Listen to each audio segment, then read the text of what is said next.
Well, at least it wasn't snowing. So. Yeah, we've had snow for showmanship. We haven't had snow for sale. We've had much hotter days for sale when Professor Keene was in charge.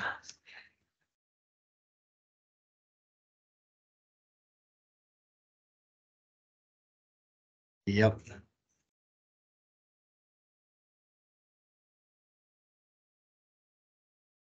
That is 74.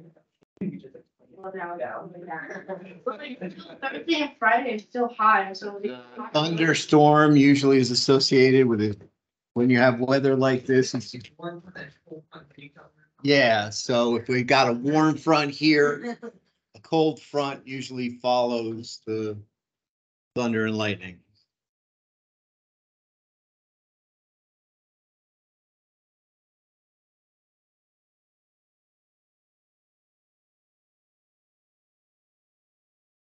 it wanted to not create. It's everything. What's her name anymore? No, I got 3 roommates. 3, so. Oh. There are 4 people that live together. 3 would be her roommates. Yeah, gotcha. Plus herself, right? Ambiguity, the devil's volleyball.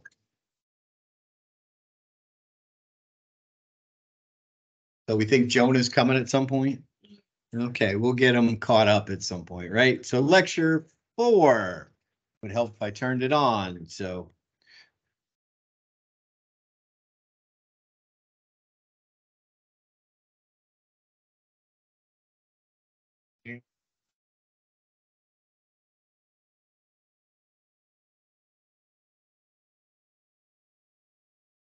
Why your shoe on?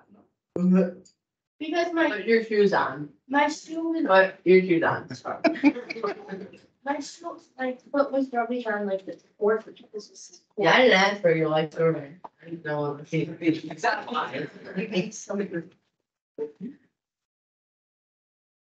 Hope they found you. Oh, no. You can put your on the web. Yeah. Yeah.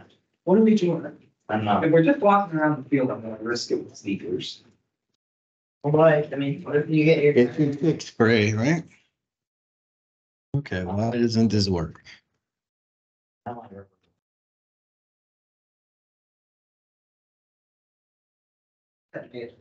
just walking around the outside. Oh, she thought we were looking for something. I don't know.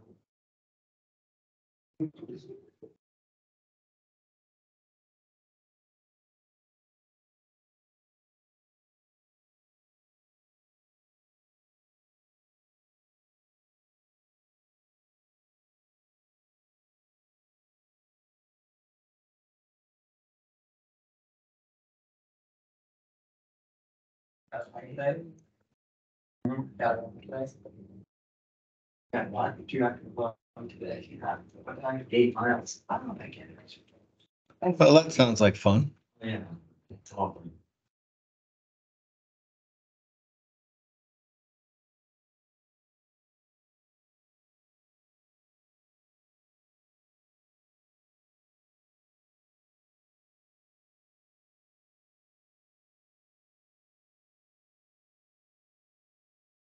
Okay, that seems to work.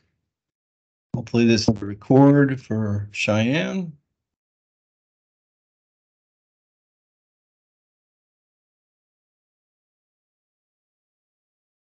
He just doesn't like my class. I won't take it personally. So.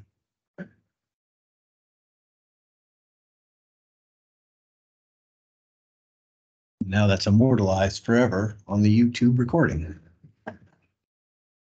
How you doing?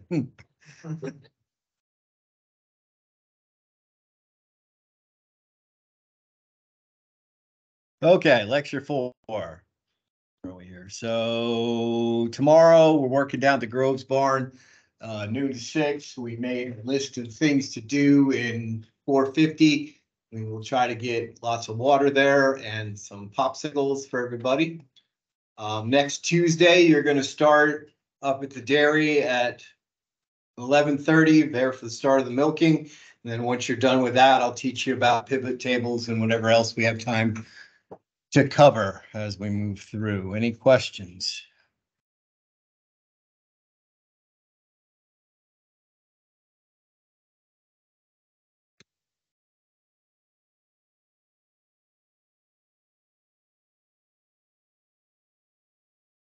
Okay, so how do we evaluate a dairy? So there are slightly different approaches if you're doing it for yourself and keeping an eye on things, or if you're going out and doing someone else's. There's some different things we might do, different ways we might approach, but at this level, it's going to be sort of the same. We're going to pick different areas and we're going to evaluate how well we're doing within that area. As kind of a setup, when analyzing a dairy, we've got to start out with the big picture. How is this dairy doing? We producing the milk we expect from the animals that are present. How's the repro going? We don't get into the details unless things get really, really weird. As part of analyzing your dairy, I introduced the phrases to you yesterday: describe, analyze, and recommend. So we look at what's there, we compare it to norms, we figure out where the problems are, and then we move toward how might we solve this problem. We make a recommendation. When you're working with a producer, you want to tell a story. Once upon a time, there was a farm, did a lot of good things, but we have a concern in this area over here. Why is that a concern? Well, if you look at your numbers compared to what they should be, they're not exactly what we'd hope them to be or what they could be. If you could fix that problem, it would generate a certain amount of money for you each year. So that's why you should follow my recommendations and you'll live happily ever after. So you want to walk through the producer slowly. You, as somebody that's been working on the problem, see the details and the big picture, and you tend to move real quick. We need to take that producer by the hand and step them through one step at a time. And we'll get more into that when we get to the presentation mode. You get the producer's attention when you show them the money. They tend to pay attention to you. If there's money to be had, especially if we're looking at tens of thousands of dollars, you usually get people's attention. So does anybody know where that quote comes from? Or are you too young for that? Movie Jerry Maguire. Show me the money, Jerry. Show me the money. So some of these I do just for me. We'd like to be prepared when we get on a dairy before we walk the dairy. It's important to get a feel for the goals, wants, needs, dreams of that particular farm. That's the context you have to work within. It's a logic puzzle that you're sort of sorting through. If they're into genetics and breeding to get animals into studs, asking them not to grow their own replacements is probably not going to fly. Conversely, if all they care about is milk production, sometimes extra bull costs or extra semen costs aren't going to fly. So knowing what they want, where they want, and what's important to them, if we can fit our recommendations within their mission statement, we're more likely to be listened to. It's helpful to know the problem. Why am I here? You asked me to come out and take a look. Why am I here? So we're clear and we have an understanding of what's going on. Sometimes before we get out on the dairy, it's nice to have records, both quality and quantity. It's important to know daily schedules. When do they milk? When do the fresh cows come up? When does milk get picked up? All things that A, will tell you where to park, because about one of the stupidest things you can do, and you lose your credibility really quick, is if you park in front of where the milk truck has to go. You want to make sure you're out of the way. You want to know when animals are being milked, just like you're going to do on Tuesday. I like to be there when animals are being milked. I watch them come into the parlor. I watch locomotion. I like watching body condition score. Then I follow them back to the pens, see how they move, how they react, what they do first, who stands up, who lays down, getting a feel for when things happen allows me to watch things. And as a general rule, when I get there, I like to, if I'm doing a farm evaluation, I like to announce that I'm there, because a lot of people are like, who's that idiot wandering through the barns, and maybe we should throw him out, right? So hopefully your boss or supervisor told you that I was showing up. I'm here. I usually like to walk around the farm for an hour, 2 hours, 3 hours to get a feel for the farm before I meet with the person who called me out. So I have a context of what they think the problem is. It also usually lends me credibility. If I can spot things and figure out how things are working, that lends credibility and they're more likely to listen to me. So when I first came to interview for the job here, they didn't give me a lot of time on the barn, in the barns. So I came back for a second visit. I met with the dean again. I had some additional questions, and then I wanted to just sit out in the barn for a while, get a feel for what was going on. And the manager at the time, he goes, "Yeah, I thought you were an idiot. But when I sat down and talked to you after you were just kind of watching stuff, I realized you knew everything that was going on in the farm." So establishing credibility, there are multiple ways to do that. Show up on time, make correct assumptions, or ask the right questions. So getting to know those hopes and dreams. What are the producer's goals? We've got profitability. What are their thoughts on that? The Van Erden farm historically says, if I'm investing this much money into this enterprise, I want at least a 10% return on equity. Everybody know what a return on equity is? Or haven't you had that yet in 240?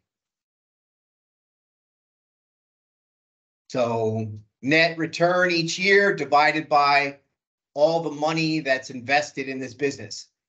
I want to generate 8% of what I have every year. That was his goal. He goes, if I can make 4% not doing anything, I want a return for the labor I put in. Now, unfortunately, the dairy, we don't always call our prices, so that number can be high one year and low the next, depending on where the prices are.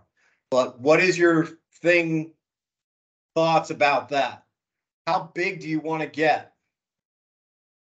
If you're making plans for expansion and this farm doesn't want to, or your recommendations include expansion, it's not going to fit. So knowing where they are and where they can go or want to go is important. The class at the farm we worked with last year, they're in expansion mode. They're doing it as low budget as they can, but they're in expansion mode. They're trying to bring in the next generation, moving from a tie stall to a free stall. So there are a lot of growing pains with that. You need to understand how to go through that. What about retirements? What about the next generation? Where is this farm going? Is there somebody coming in? Are there people that are planning to retire or have to retire? How's that come through? How do they feel about advanced technology? Computers, monitors.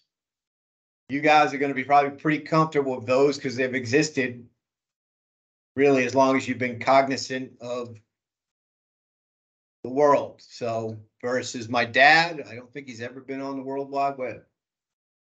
Don't have time for that. Dad, you sit here retired watching cooking shows all day. You don't cook.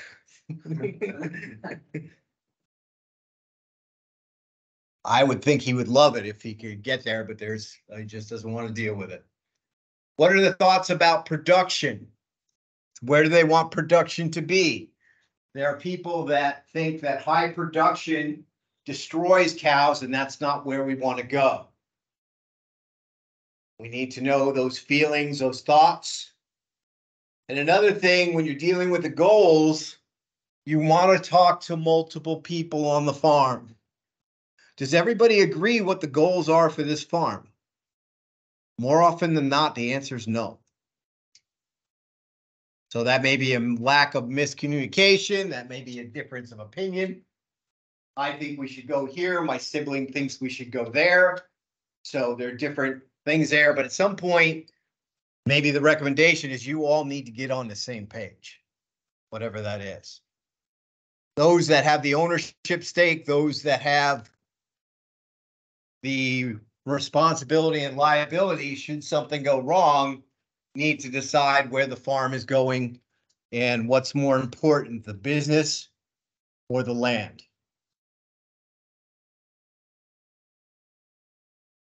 So when I was a kid, about your age, and well, actually 10 years younger than you are now, they opened up Interstate 80 through New Jersey. That allowed the suburbs to move farther out. So they came into our county, and housing developments went up all over the place. Farms were being sold for $30,000 an acre. This is the 1980s, 1970s. My father said, "Get the hell off my property," when people came to the door. But there are other people said, "Hey, I can buy a really great farm for that kind of money. If they're giving me 30,000 acre here," a lot of people I've met in this area moved up from where I used to live. It's actually very similar in a lot of ways. Geography, it feels like where I grew up.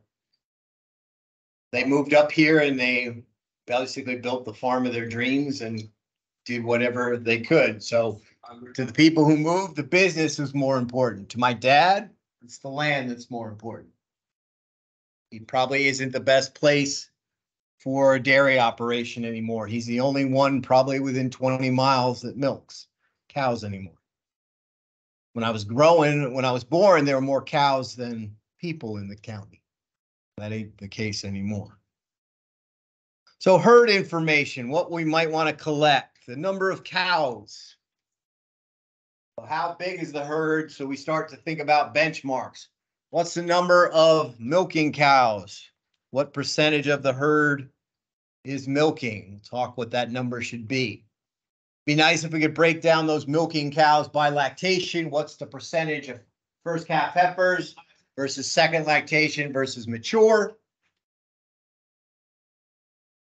What's the average milk shipped or paid for per day? And we probably need to ask, is that the amount shipped, or is that the amount that's recorded in the computer? Because there's a lot.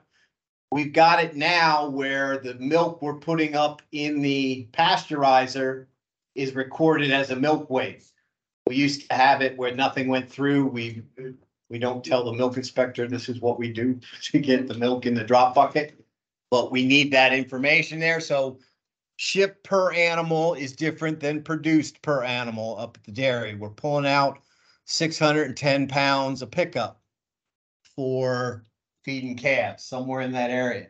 We used to have 700 pounds pulled 3 times a week to make cheese curds. We never got paid for that up at the dairy.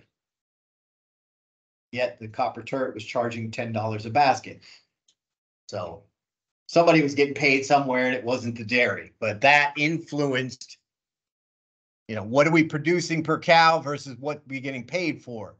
So that subtle difference is important to know. Rolling herd average, what does that help us with? DHI number. It's a standardized number that's corrected for the proportion of young, first lactation animals, older animals. So they're standardized. It's standardized by season and the effects of a year. So we're trying to have a standardized rolling herd average number. That number is meant to be, it's not actually usually what our herd produces, but it's a standardized number that we can compare against benchmarks. With all the variables taken out of it or accounted for, we can make adjustments. Average days in milk, getting a feel for where the herd is in a lactation cycle. We'd like to see that 160, 170 days in milk on average. We get up to 200, we're getting out too far. If it's down 150, you're probably being a little bit too aggressive, or you got a hugely seasonal herd.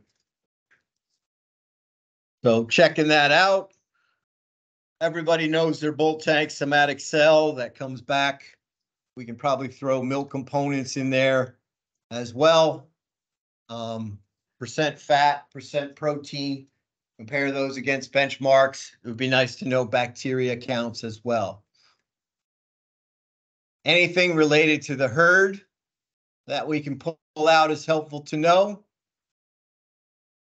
If we can get some reproductive information before we go, some thoughts about the preg rate. Everybody here know how to calculate the preg rate?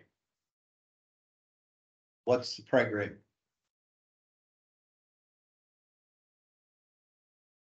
In a given period of time. So Dairy Comp does a 21-day preg rate. DHI does a 30-day preg rate. So how do we get that number? What do we multiply? Anybody remember? Heat detection rate times conception rate.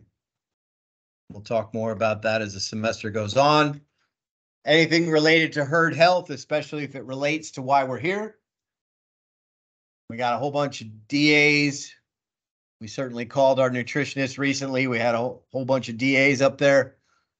She came in and took a good look at everything. The general consensus is just too many changes in forage too fast. So that probably knocked some of the fresh cows off, which are sensitive anyway. And being off, not eating is going to lead to milk fever.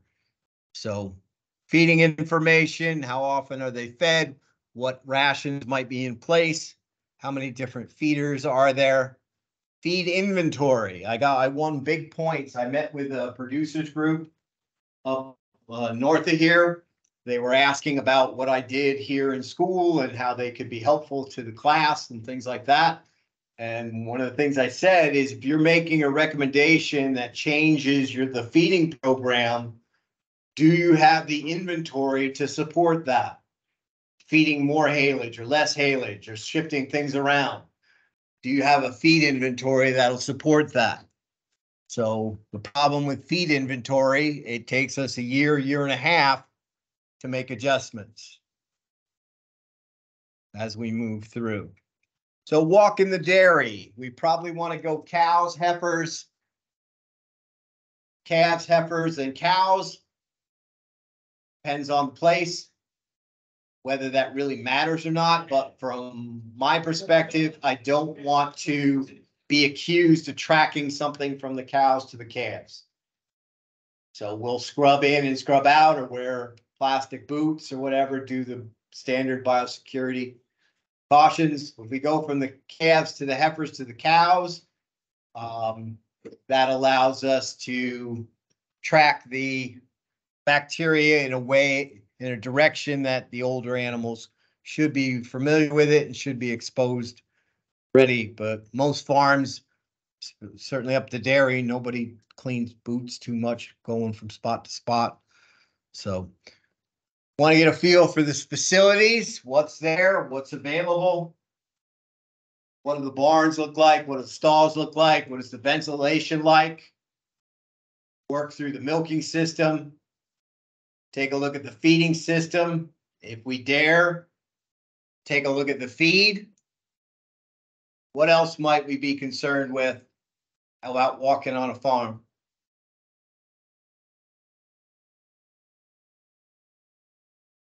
Probably want to know before you get there if there are any bulls on site. You don't want to be walking in pens with bulls. There's only one person I've ever seen stare down a Holstein bull, and that's my dad. It got my number pretty quick, especially when I was a kid, so. Yeah. No, I was too fast. So, what else? You want to know where all the drops are, any hazards? You probably want to know when milk pickup is to make sure that you're parking in the right place. You might ask, where should I park? Just to be out of the way. You might notice supplies, storage areas, feed storage areas as well. That's sort of part of the feeding system. But sometimes you pick up things if you go in the records room. Sometimes I pick up things by looking in a dumpster. So what does a dumpster tell you?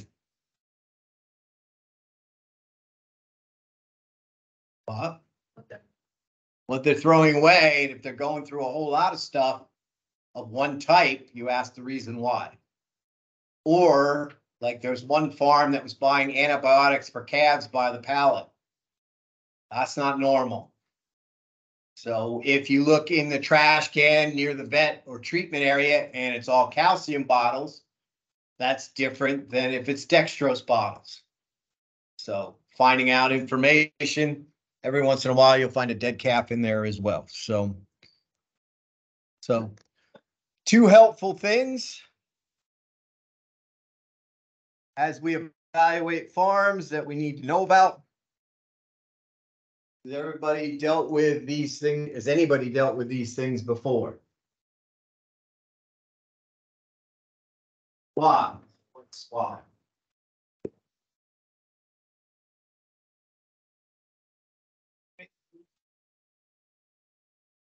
Yep. But what is the purpose of a SWOT analysis? It's a way to look critically at the farm and try to be as complete as we can. So partial budgets. Has anybody done partial budgets before? There's a difference among the faculty as to how we do them mechanically, but we get the same answers. I have a different spreadsheet than Professor Marshman has.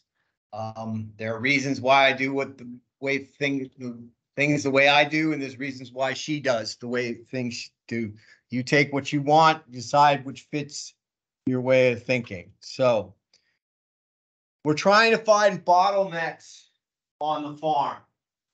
So bottlenecks, does everybody know what I mean by that? So if I take a glass, right, fill it with water, go like this, what happens? Comes out real fast. If I have a water bottle with the same amount of water in it, I flip it over, dumps out slower. There are parts in our system, there are parts on our farm that are slowing us down, that are limiting our production, that are making things more difficult. Our job is to try to find those and make adjustments or recommendations to eliminate them. So we've got two tools that are part of that process, the SWOT analysis and the partial budget. So the SWOT analysis, as Hannah said, we're analyzing. You can do dairy, you can do anything. This is something you'll find all over the business world. Anywhere you make money, you might be doing something like this. You might do it on a personal level. What are my strengths, weaknesses, opportunities, and threats? So SWOT comes from the first letter going down. So analyzing a dairy, the strengths, what's good, what's right, what's done well on this dairy? Weaknesses, what's bad, what's wrong, what's done poorly on that dairy.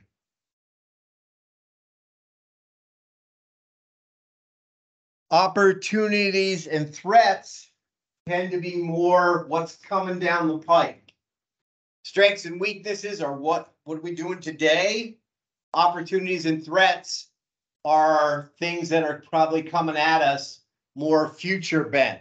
So opportunities, what's available to us? What are the resources we have available? What are the things we can use? Is there a loan out there we can use? Is there land next door that we can buy? What's advantageous? Why are we so good here? You look at Western New York. Real nice farmland. Advantage of that area. The problem is they're farther away from markets than they'd like to be. If you look at the Cayuga Marketing Group, they're too far from New York City to really take advantage of the fluid milk market. So you've got the I-95 corridor.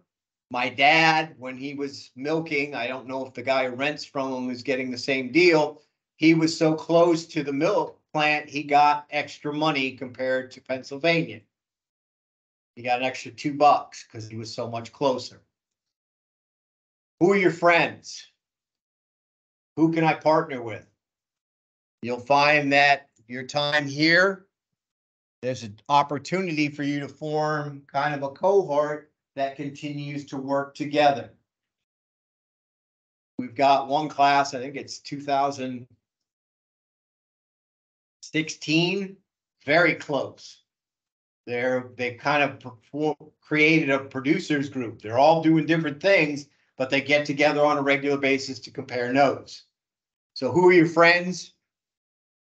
There's a school of thought that what you do in life is related to the people you hang out with. In a tight group of people, they all make about the same amount of money. They tend to push each other in the same directions. The opposite of that, threats. What's missing on this farm? What's disadvantageous? What's coming down the pike that's going to cause problems?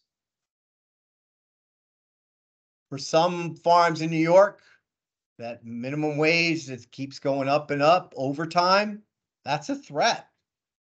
We can't afford to pay that, so we got to figure out something. What are the enemies? There's a lot of people out there that don't think animal agriculture should exist. And some of them have done some pretty detrimental things to certain farms. So, opportunities and threats.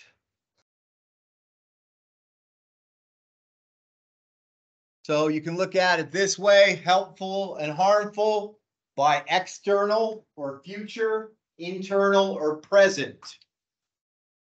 So strengths and weaknesses tend to be internal. These are inside my business.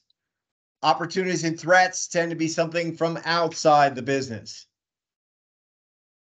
Something I have to deal with, a regulation, something. Harmful, generally are weaknesses and threats. So strengths and weaknesses tend to be present. Opportunities and threats tend to be something that's going to happen tomorrow or sometime close in the future. We want to, when we start getting out on our farms, start to think about our farms. What's in each of these categories for this particular farm? Partial budgets. So none of you have any experience with these, at least not formally. You've done them before, I'm sure. We're trying to get a handle on the costs and benefits of a project or a change. How much is it going to cost? And what are my potential benefits associated with making a change? So they can be very quickly on the back of an envelope. Okay, I get an extra 2 pounds of milk. That's going to cost me £1 of feed and $4,000 to implement How long will it take me to pay this off? Is it worth doing? We have some bigger spreadsheets where you're inputting your assumptions based on milk that generates a income statement, a balance sheet related to your dairy. If I increase the milk $1, what does that do to everything that's related, my financial ratios, my income statement, my balance sheet? What does that do? Then we can do a lot of what if analysis with those complicated spreadsheets. We're dealing with losses and gains and trying to quantify them in a realistic way. They're not perfect usually, but we're dealing with 4 losses and gains, and we're quantifying in dollars a project to see if it's worth doing. So what are the 4? We're going to increase our revenues or income. So we put a change in. What are all the potential increases in income that are going to occur with this? When we're dealing with our farms, we're usually thinking about milk revenue. I'm going to get more milk. You've got decreased revenues. If I do this, it's going to cost me money, or I'm going to trade a little less milk for something else, maybe a little bit longer longevity, or I'm culling animals out of the farm and I'm not going to get milk from them for the next 6 months. What am I losing along the way from an income standpoint? And then the flip side, we have increased expenses or costs, decreased expenses or costs. So revenue, expenses, increase and decrease. Increased costs and income, decreased costs and income. So how do these affect our partial budgets? Which ones add and which ones subtract from our net farm income?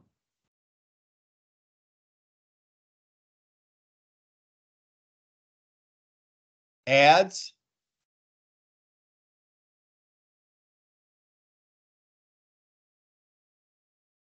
Decreased expenses, increased revenues, add. Decreased revenues, increased expenses are going to show up in a loss. So if we take our income statement for the year, we overlay the partial budget on it, we should see that net change that we have, everything being equal in that income statement. So this is an attempt to say, okay, we're going to assume everything's going to stay the same, but this. These are the things that are going to change if I decide I'm going to start feeding my heifers more grain to make them grow faster. Or I bring in a new repro program that costs me an extra $10 a cow. Or I decrease my grain to my lactating cows and increase my forage. What's that going to do? So the changes, we're just looking for the changes, and we assume that the difference at the end, if we add those 4 things up, will be the change in our yearly net income.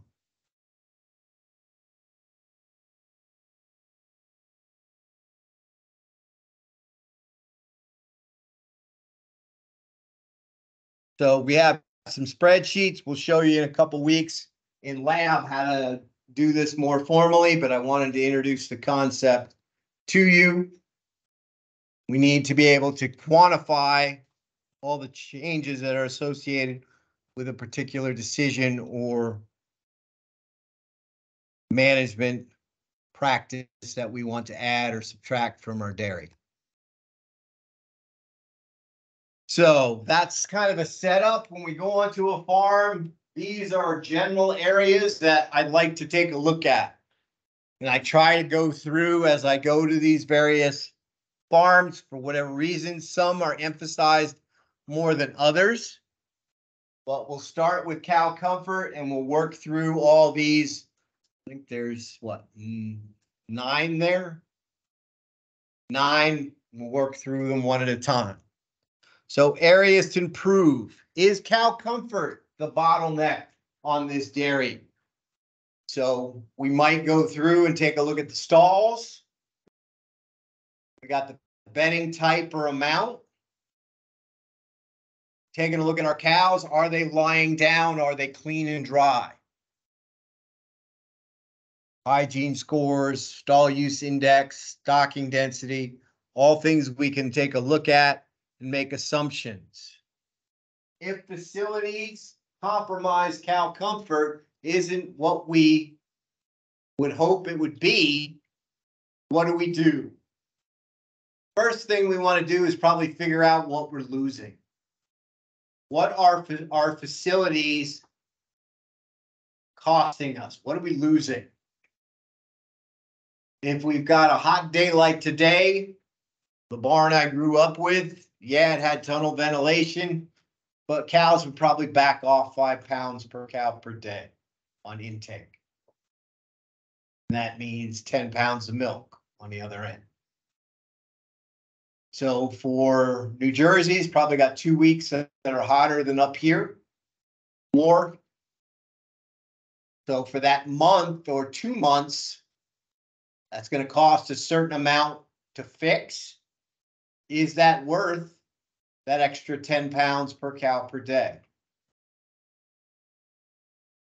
So can we go through based on what we're losing? Can we retrofit? Can we bring in new stuff? And we'll show you next semester a farm that went and spent $40,000 on his farm. He got that payback in a year because the facilities were so compromised. So reduced culling, reduced mastitis, reduced somatic cell. He got that money back in a year by putting in new stalls, retrofitting the barn. Sometimes it's not better to retrofit. Sometimes it's better just to bulldoze it and start over. We spend too much time saving things. We spend too much money trying to fit things in and out of an old barn. Sometimes it's just better to start over. Or move the drill over, and we'll build a barn over here and we'll do whatever we want with that other barn. Sometimes it's necessary to relocate. We had a farmer up in Canastota who wanted to expand, but he was limited by a river on one side and the road on the other. Okay, we could build a bridge and do something across the river, but that's going to get expensive. Basically moved to the other side of town. He's now moved up north, but that's a different story. Sometimes it's better to relocate. There was a farmer who did not like winter up here. He said, I've had enough. I'm gone. I'm out of here. Relocated to Florida. So instead of dealing with snow, he deals with alligators. Pick your poison, right? So I had a girlfriend that went to the University of Florida, and we were walking around campus. She said, don't get too close to the water. That's where the alligators are. And they have a tendency to pop out on you. So it's not something I feel comfortable with, but there's a lot of people down there that deal with that. If cow comfort is a problem and there's nothing we can do about it in the short run, lots of bedding and lots of feed. If I can make sure that feed is always within reach, sometimes that's very, very difficult. If I can throw a lot of extra bedding at those animals in the short run, maybe I can reduce my culling rate. Maybe I can reduce my somatic cell. Well-fed animals tend to handle stress better. Well-bedded animals don't get as dirty, don't get as infected, get as stressed, but that is an expense. So is it better to deal with it on a variable cost basis, or do we want to invest in the long term? So more milk is produced by a cow when she's laying down than standing. So we're thinking about blood flow through the udder. The more blood that flows through the udder, the more milk is produced. there is more flow when that animal's lying down than when she's standing up. We want to be in that parasympathetic state, not the sympathetic state.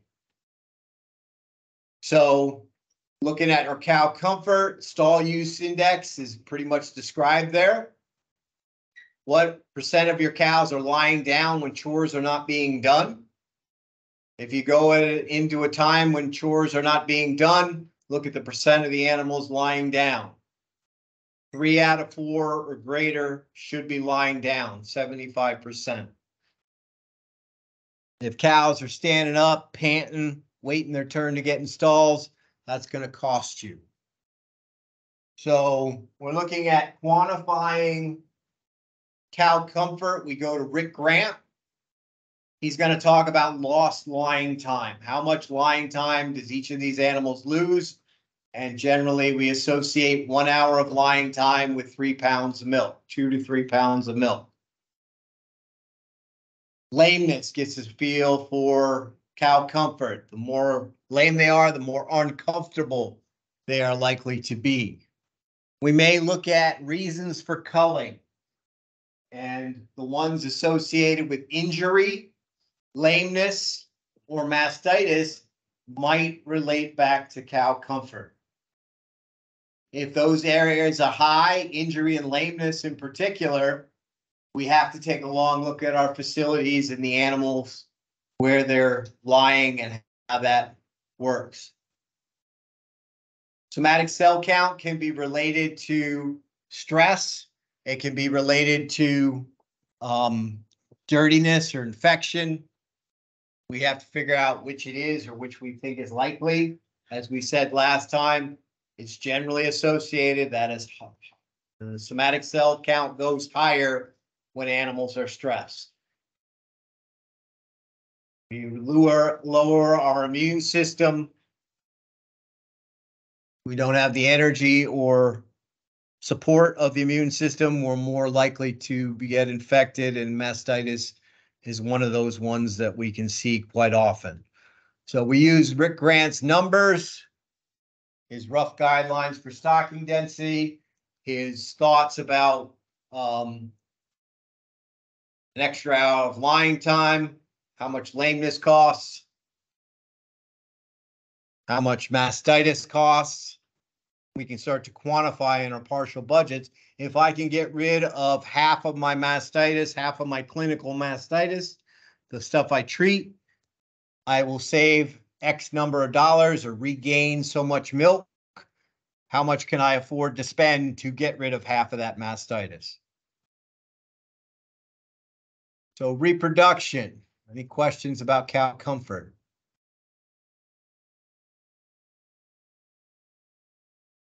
Reproduction. We'll end with this slide. So in my mind, there are 4 key measures that I look at when I go and visit a farm, particularly when I'm dealing with a herd that's on DHI. DHI produces a form called the 202 monthly herd summary, and these numbers are very easy to find on that sheet. You can get them all in Dairy Comp. You just have to look in a couple different places. You can also set up your monitor, your monthly summary, to report all of these if you want to. So we're looking at repro. I want to check preg rate. I want to check number pregnant per month. I want to project my calving interval. What's it look like it's going to be? And I want to know the percent of the herd pregnant. So what are the advantages or disadvantages? Well, I guess first, do you know what each of these are and how they're calculated?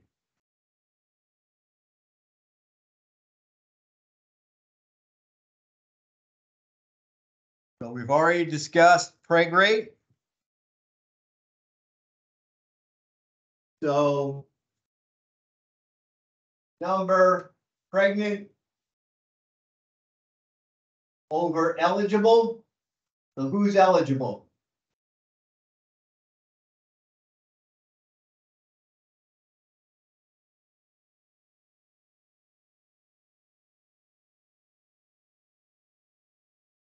So we're looking at.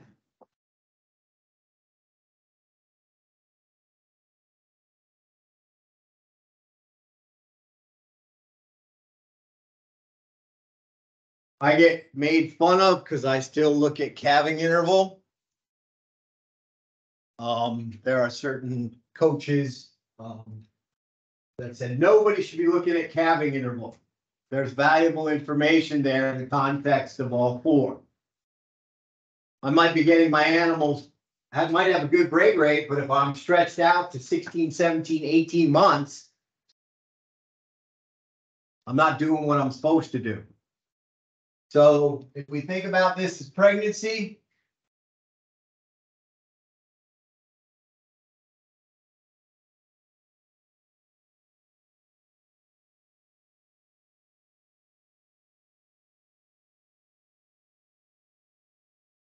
so eligible are everybody in here. In theory, they're also going to be a little bit past. So why did I put that dotted line in?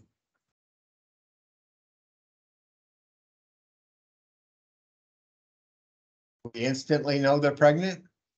How many days does it take us to get there? Depends on the farm, 34 if you're dairying, 40, 50. So we got a kind of an unknown area in here. We're not sure if they're pregnant or not, but in retrospect, we can calculate that. So everybody that's in here will be our eligible. How many pregnancies did we get? We have to wait to see. So that's why we have the breeding here, conception. Those things take a couple days. So one last thing. Break rate equals heat detection.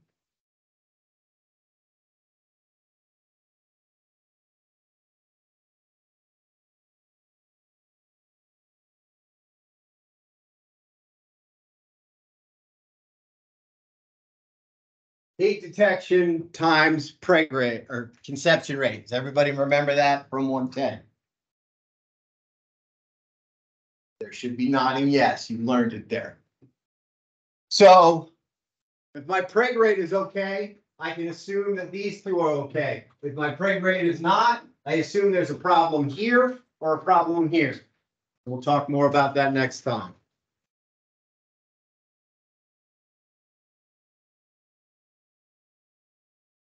What the fuck now? Oh, it's right now. Yeah. I thought it was like two.